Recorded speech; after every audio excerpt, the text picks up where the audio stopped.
if someone told you, well, if you want to get to the million, well, who are the clients that you could charge 3 times or double the amount in order to get there?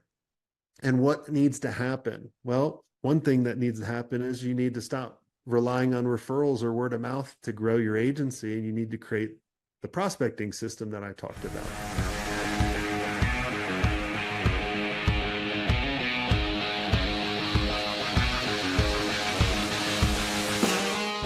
When you run an agency, in the beginning at least, you are the business. It's built around your knowledge, your skills, your expertise, which makes this type of business model notoriously difficult to scale. Now, today I'm going to be talking with someone who came from a corporate background, launched their own digital agency, scaled it in a really big way and sold it. And now this is the way that they spend their time all day, every day, helping agency owners build and scale. Yes, I'm talking about Jason Swenk.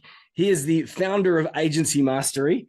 He is the author of, and I want to get this right, Accelerating the Agency. He has his own podcast, the Smart Agency Masterclass. He is extremely prolific when it comes to the creation of content, and I want to hear about a little bit about that today. Jason, how are you, mate?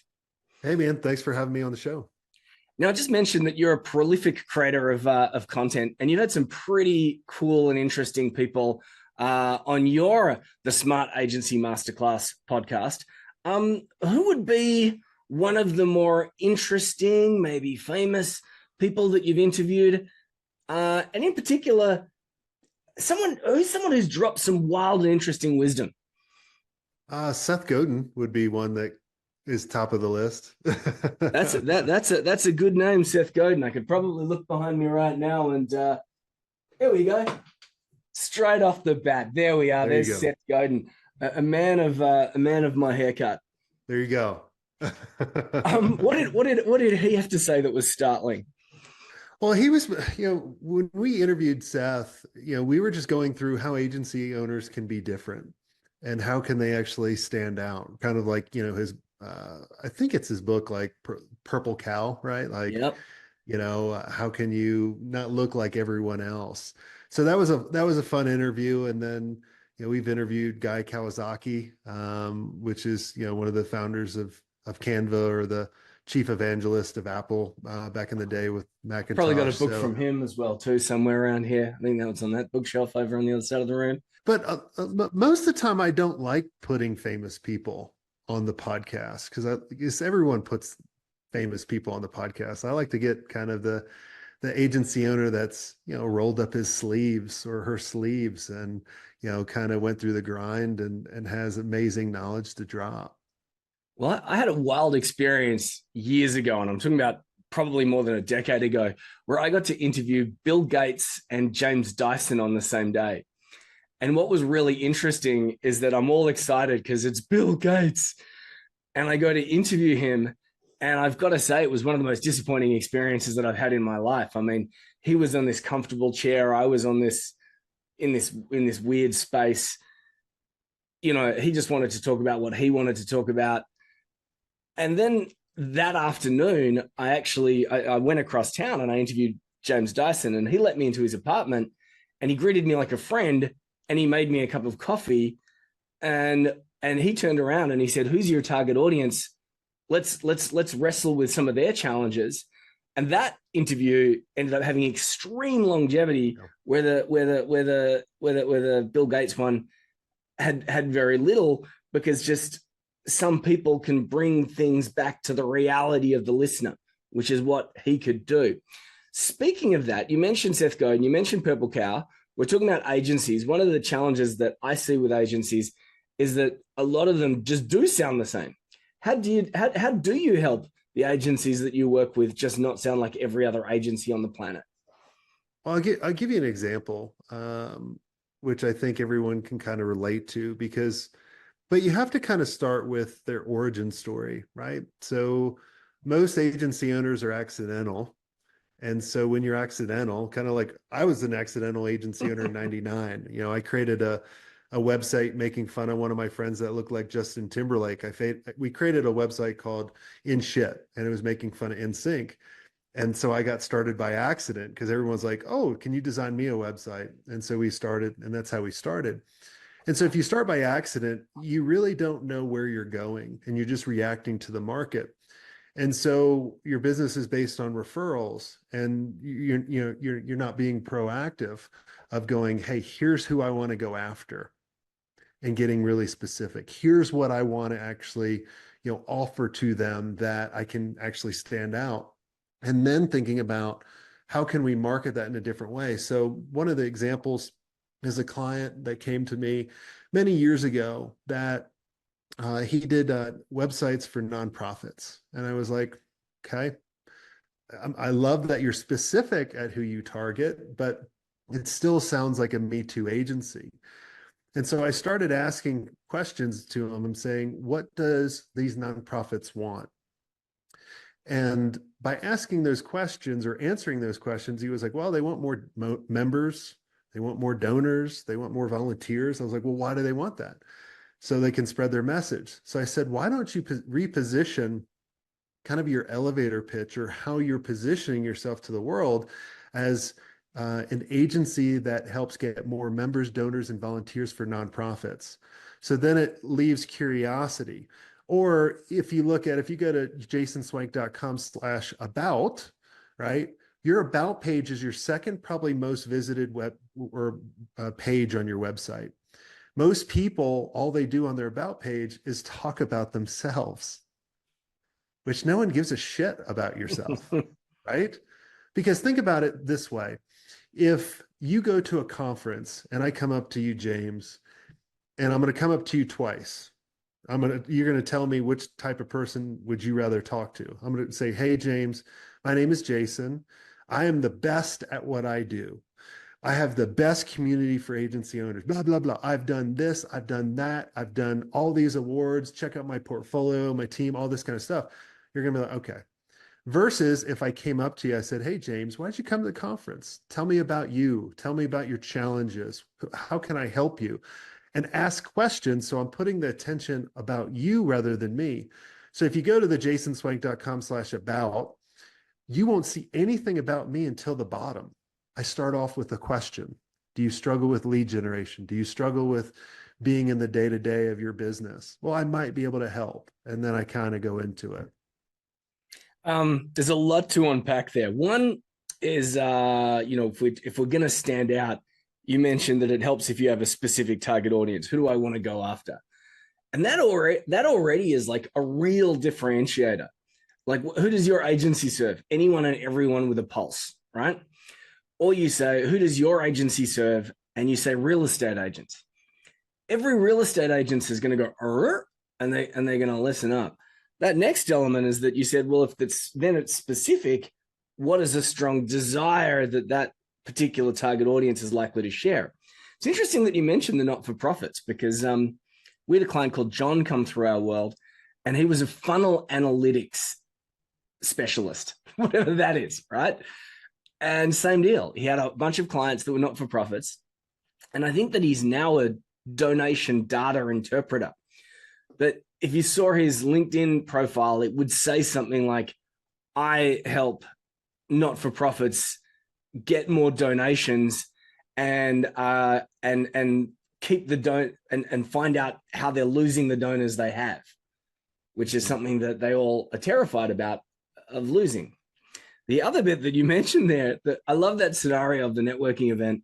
We know that we meet someone at a networking event and we say, what do you do? And they say, I'm a web developer. And you say, that's interesting, which is code for, that's not interesting. Get me out of here.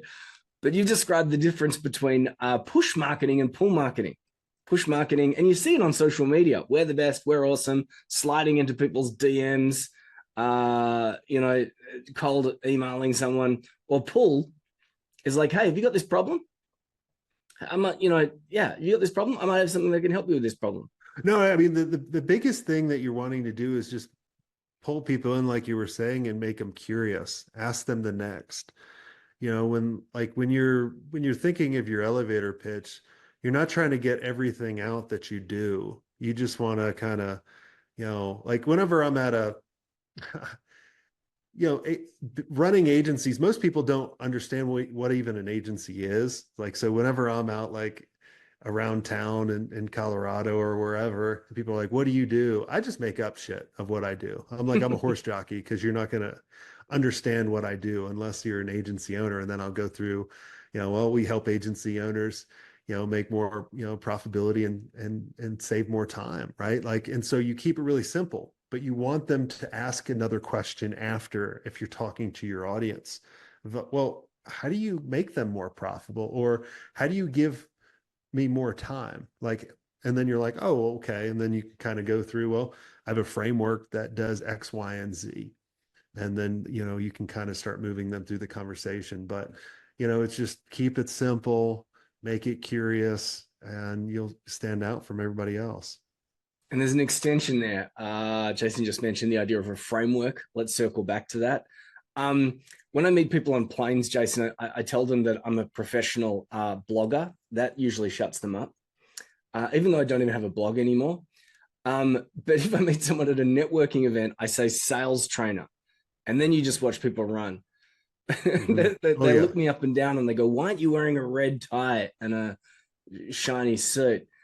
But unless they're your target audience, what's the point? And in our world as well, too, because we understand who our target audiences are, we understand their headaches, their obstacles, their aspirations and desires. Jason's just mentioned a wonderful world framework, is that we can use that information online to attract vast quantities of people rather than chase strangers at networking events, because most of them are not really going to be the right fit for us anyway. That's right. But you mentioned this word framework. Is this something that comes up when you're training your agencies as a way to help them differentiate themselves?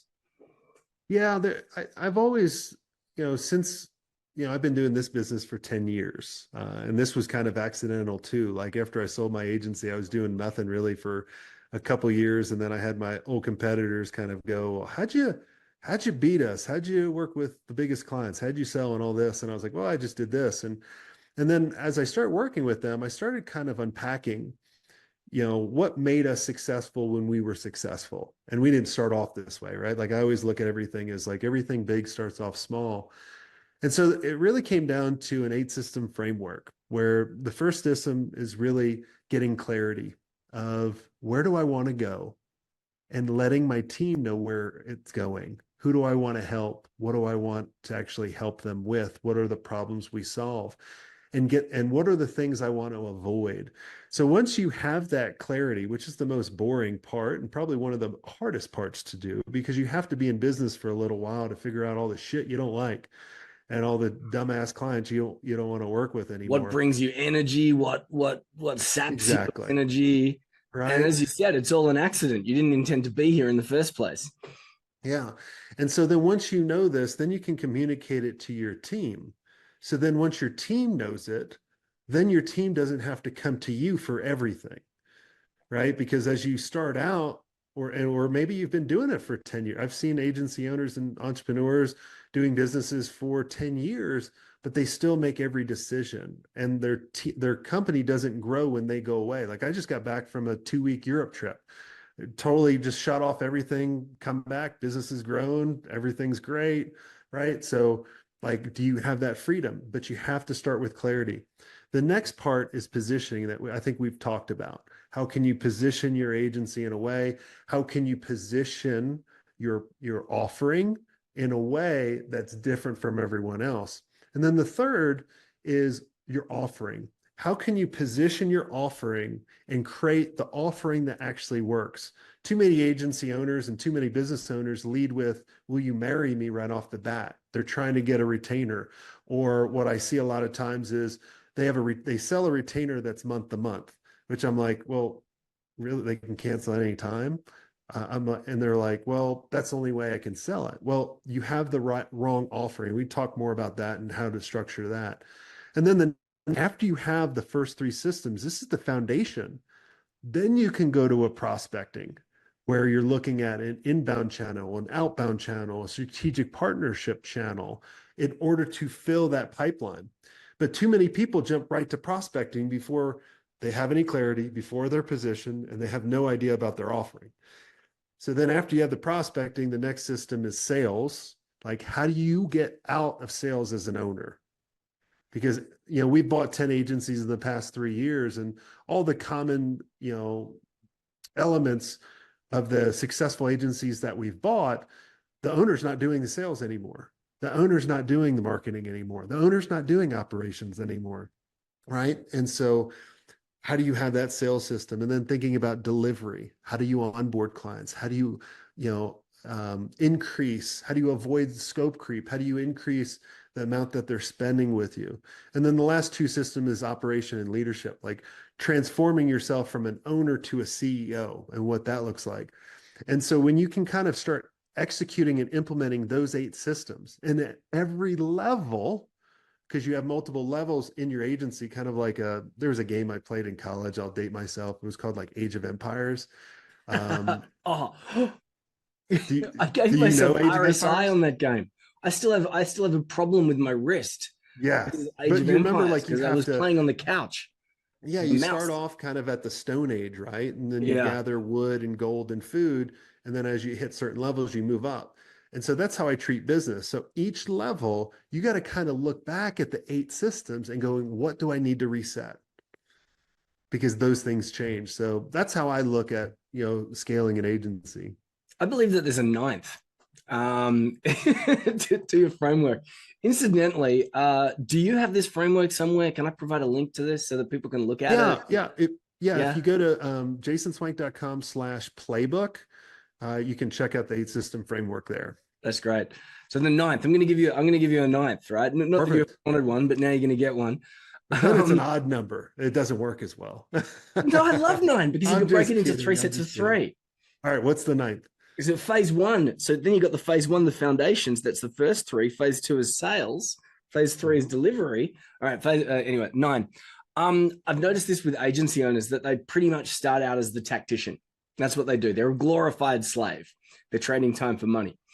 And as they move through this, they go through a bunch of stages. So they start off sort of like the tactician, then they become like a strategist and they get paid a little Yep. bit more.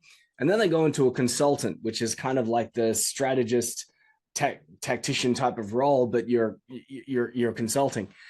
And then you mentioned that they go through this leadership role and they become a CEO.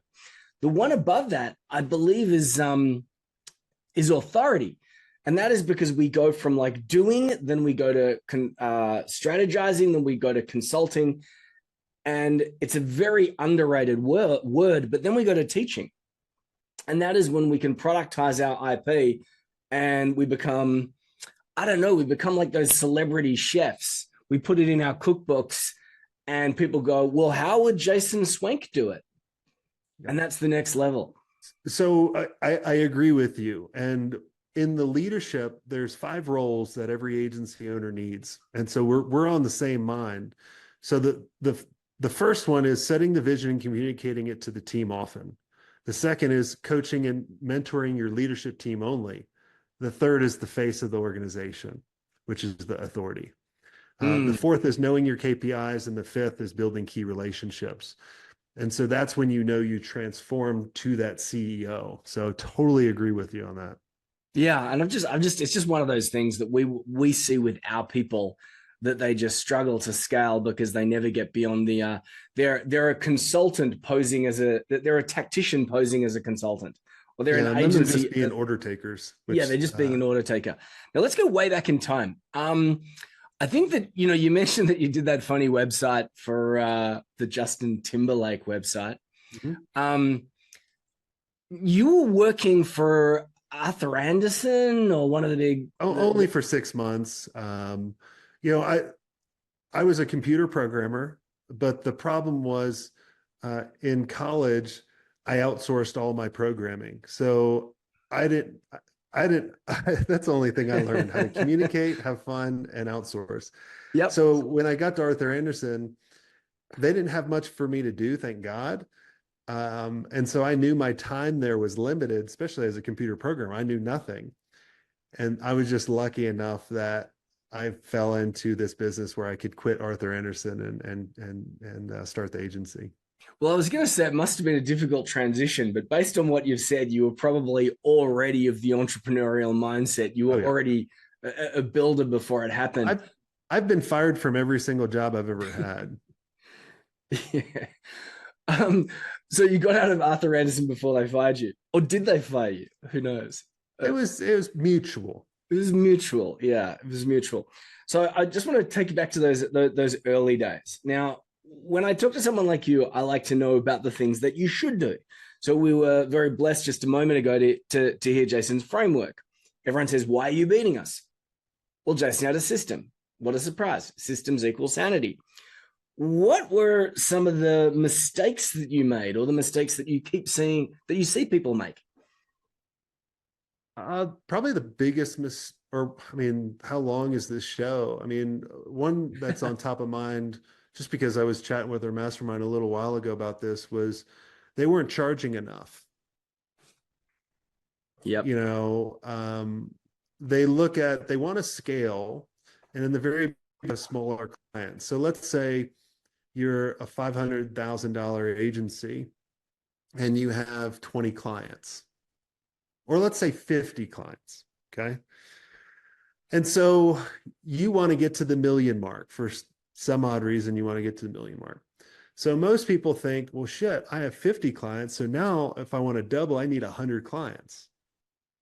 I'm like, Yeah. and then you start getting 100 clients, and then you realize I can't manage all this. And with the current team I have, I need so many more people. And then when you have 100 clients, you have many layers in your organization, from managers to directors and that kind of stuff, in order to be successful on that. And so as you start taking on more of those, then you're like, holy cow, this is a lot harder. So let me just go back to where it was when I was doing 20 clients. And then you don't have this big team. But if someone told you, and hopefully you listen to us now, well, if you want to get to the million, well, who are the clients that you could charge three times or double the amount in order to get there? And what needs to happen? Well, one thing that needs to happen is you need to stop relying on referrals or word of mouth to grow your agency, and you need to create the prospecting system that I talked about, right? And the And so offer, this and the offer, because if you're selling, exactly, if you're selling an offer that's not outcome focused, people just resent paying their bills. But if you're selling something which is going to give them a return on investment, they will pay commensurate to that return on investment. exactly. And then also asking the right questions. I had a call one time that came into the agency, and here's a quick tip too. When calls or leads come in, call them back within under 5 minutes. The faster you call them back, like I literally would call people back when they would submit a form, like while they're still on the website, and be like, hey, sorry it took me so long to call you back. Right? Because just time kills deals. So Yeah. just keep that in mind. If they're shopping, that's what they're doing. They're shopping. You're the Yeah, first one don't to don't have don't a do like conversation with them. yeah, don't do like the Vince Vaughn and Swingers, where they're talking about they get the girl's number and they're like, when should you call them back? They're like 3 days, 5 days to be cool. I'm like, no, call them back right away. Yeah. Right. So I had this call and it went really well. So they invited me to their office. So I went into the office, never didn't do any research on the company, never heard of the company. I presented to this huge room, like huge conference room, all these people in suits, and I'm like dressed like this with a ball cap on. And so I go, it's 10,000 to do this website. And I kind of heard some people chuckle. I'm Ooh. like, what? Why are they laughing? So I go back to the office. I tell the team, they're like, how'd it go? I was like, man, I thought it went well until I said the price, and then I heard some laughing. And they're like, what? What company was this? I was like, some company, Berkshire or something. They're like, Berkshire Hathaway? I was like, yeah, that's it. They're like, hey, jackass, that's like one of the biggest companies. They were anticipating $300,000. So the lesson I learned there is obviously do your research, but ask for the budget. What is the budget? Because their budget may be up here. And if you can meet them there, it'll be 5 times, 10 times more than you were originally going to say. And then that gives you the confidence to charge more and be like, oh shit, people will pay 300K for a website. Well, where are they? Let me go after them. We have a little strategy that we teach our people. We call it 3 POs, probably because I'm a Star Wars fan. but it stands for three-part offers. And when we invite our people to pitch, and imagine, like, can you cast your mind back to the early days, for example. Imagine you're like one person and you're out there and you're shopping around your services. We always suggest that you offer three packages or three products, and one of those three is 3 to 5 times as much as the one you were going to charge. So I'm just going to keep numbers simple, but you'd have the $9,000 product, the $2,600 product, and then the $3,000 product. The $3,000 product is the one you're going in there going, I'm going to sell $3,000 product. But you go, I've got the 10,000 or the 9,000, I've got the 10,000, I've got the 2,500, and then that immediately anchors the 2,500 as incredibly attractive against the 10,000. And then you go, here's the one that I'm thinking for you, the 3,000. And that which seems great value relative to the 2,500. Now I'm using low numbers here, but you can see the anchor pricing scenario. We've started off big, we've set an anchor, then we introduce the next thing. It seems great value and cost attractive in comparison. Then we add the one that we want, that we really want to sell. It seems insane value next to the second anchor. But the reason why we suggest that to our people is that, I don't know, like, then surprisingly often people pick the $10,000 package and their brains go, because they've been undercharging all this time. Like, 3 out of 4 people are buying the $10,000 package. The example could be, in your scenario, it may have been the $100,000 package, the $30,000 package, and the $20,000 package. And then if people keep buying the 100,000, it's telling you something. Here's my thought on this, and what I would do different at the Berkshire Hathaway one. So if I asked the budget in the very beginning, and here's how I got the budget 99% of the time. That's what I call my budget buster. So I would say, and let's role play a little bit, and you can try to fuck with me on this too. All right. So, hey, James, what's the budget that you have for what you want to do? What's the budget? Well, that depends, Jason. That's what it says. Well, that depends. I mean, like, we really weren't expecting to need this particular service right now, so we hadn't factored it into the budget. But we're very curious about what you can come back to us with. But is this something that is going to drive the business forward? And is this something that you guys are totally committed to doing? Well, it's something that we definitely are thinking about, that we know that we need to do. Otherwise, I wouldn't be speaking with you, but it has come a bit out of left field. Okay. So what I would do there is, so sometimes I would punt. So if someone was doing that to me, I would say, well, James, maybe you're not ready for us yet. Because our clients know exactly what they want, and then we help them get there, what they need. But most times people go, I don't know, you tell me on the budget, or I don't have a budget. Yeah. So here's what I would do. And there's 2 different ways to do it. And it kind of goes with your price anchoring thing. And I go really big. So I'm like, hey, like, for someone that says I don't have a budget, I'm like, cool, James, I love working with people that don't worry about money. We don't have to worry about it. We can spend whatever it needs to get there. And then they kind of chuckle. And then I go into my reverse auctioneer, which basically price anchors. I say, James, in order for us to know if we are right for you and what we can help you out with, we need to know some kind of range of what you're trying to stay around. So are you trying to stay around $1 billion, $1 million, $100,000, $50,000, $5,000? So I'm starting high because that's the first number they're going to remember. So I'm already figuring that out. So then you would say something like, well, I'm trying to stay around 100,000. Cool. Awesome. Especially if I was going to pitch $10,000 website. I'm like, cool. All right. $99,997, what I'm going to pitch. Right. And here's why I do that. And I don't move on until I have that. Now, if I'm talking to Berkshire Hathaway and they still can't give me a range, then I'm going to sell what I call a foot in the door. I'm going to sell them like a 2-hour strategy session with me in order to figure out how we need to move forward. But here's what I would do different of what you said about, doing 3 prices. What happens to us psychologically? Think about when you go into a restaurant and you see a menu of items and it has pages. I literally, I don't know if anybody else is like this. I start sweating. My hands are starting to Yeah. sweat because I have so many damn options. I don't know what to do. Now, let's put this in the agency's perspective. If you come to me and you want me to act as an advisor rather than an order taker, if I go to you, well, James, I don't know what you need. So I have three different options: 5,000, 10,000, 20,000. Which one do you want? It's positioning me as an order taker because I'm not coming out of a place of authority, but it's also now two decisions that this company needs to make. Which option do I want? And do I want to work with them?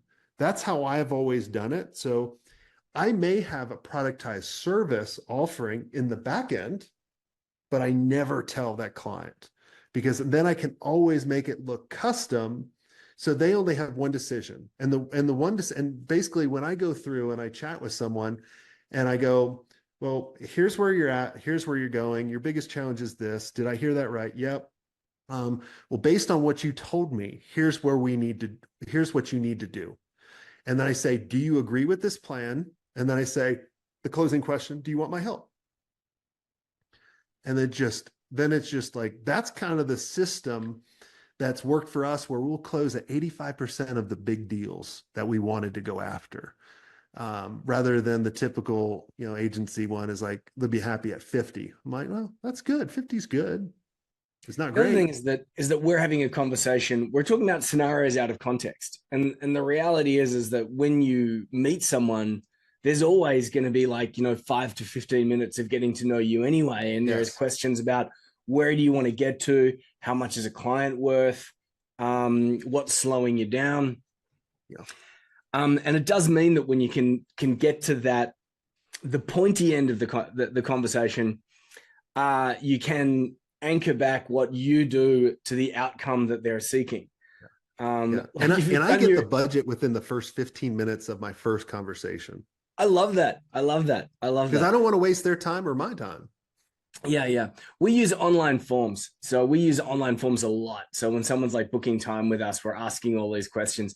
And the reality is if they're not, they're not doing the turnover that we need, they're not doing the sales we need. Hey, Jason, help me out here. This is just a weird seg here. In our forms, because I'm Australian, we say things like, what is your monthly turnover? And then we have ranges. Someone told me the other day that in America, people think that means how much money are you losing? Well, turnover, I think you're referring to as churn rate, or it could be Nice. There we retention. go. I got to change all my forms. Just the confusion that just came up there. Turnover means Or how you much could money. say, what's your retention rate? How much money are you doing in any given month? Oh, that would be monthly recurring revenue. MMR. Yeah, monthly revenue. Yeah, monthly sales, monthly revenue. It is really interesting because in Australia we say, "What's your turnover?" I mean, how much money are you turning over in any given month? And I think that's it. That's that's confusing if you're going after the US. Yeah, I wouldn't know what that is. About 80% of our clients are US, so I don't know what they're thinking when they complete our online forms. Someone just told me that yesterday, and I'm like, no, that's just you. But no, Jason, you just totally confirmed to me that I'm using the wrong language. That's right. Interesting. I just got totally distracted then by the seg. Is there anything cool or interesting that's coming up in your world that you'd like to talk about, or how in particular can we get people into your world? Yeah, if you go to swenk.com, SWENK, I have a special free masterclass for everyone listening that really helps you attract the ideal clients that you want, how to generate those leads every day. If you go to swenk.com, it'll take you right there. And then obviously check out the podcast, the Smart Agency Masterclass, on all of the major podcast platforms. Interestingly, just a little bit of a lesson here. I think this is a Dan Martell saying, chocolate and broccoli.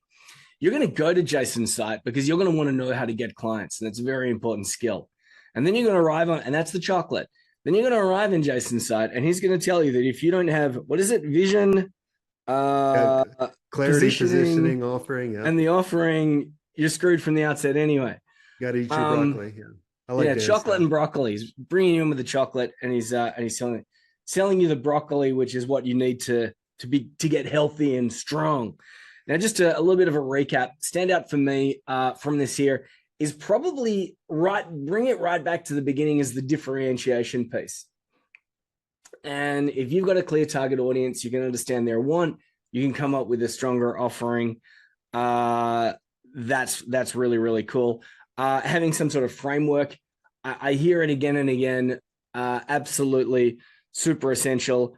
And then, hey, that was really fun talking about the sales piece, which we could probably go into for hours and hours, because here's something that I've discovered over time. Successful people love being sold to and they love analyzing sales. Unsuccessful people, when someone tries to sell them something, they just run away. They're terrified that they'll lose self-control or something. Well, why do you think that is? Why do you think that people, when they hear this idea of sales, they just want to run away? When we know it's a fun game, it's a process. Well, I mean, I don't even approach it as sales. I just approach it as helping. But, I always tell everybody, and when I interview people or when I'm helping, our mastermind out, I'm always saying, look, there's thousands of ways to do things. You just gotta I always laugh at the jackasses that sell the silver bullet.